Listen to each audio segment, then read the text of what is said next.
চলে এসেছি গঙ্গা পুজো করে। কালকে রাতে বেল ভিজিয়ে রাখা হয়েছিল। এই দেখো বেলের শরবত খেয়ে আমাদের উপোস ভাঙতে হয়। এরপরে আছে ছাতু, চিড়ে, খই, মুরগি, দই সব রকমভাবে মেখে একটু একটু করে খেতে হয়। অনেক নিয়ম আছে, চলো বানাই। এই বেলটা না ভোলা বাবার মন্দির থেকে আনা।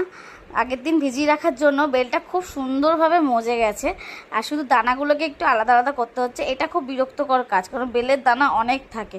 তাই এই দেখো দই দিয়ে নিচ্ছি এর মধ্যে। এটা এলাচের গুঁড়ো দিলে ভালো হতো, বাট আমি আনতে ভুলে গেছি এলাচের গুঁড়ো, তাই জন্য একটুখানি বিট লবণ দিয়ে নিলাম।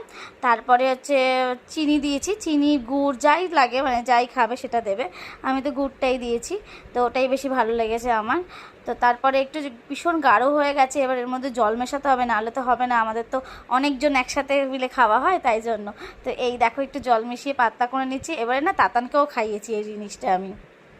নেক্সট স্টেপ চলে এসছে। এই দেখো চিড়ে, খই, মুড়ি, ছাতু সব একসাথে করে এবার মাখতে হবে। মানে নেওয়া হয়েছিল এক হাঁড়ির ওপরে, তারপরে তো হয়ে যাওয়ার পর তোমরা দেখতেই পাবে কতটা হবে। চিড়ে, খই আর ছাতু, কলা, পাটালি, মানে চিনি যেহেতু খাবো না তাই জন্য পাটালি না এনেছে মা। তো এই দেখো মাখার পর একদম অল্প হয়ে গেছে। তো তাতানকেও একটু খাইয়েছি। তাতানের রিভিউটা শোনো একটু।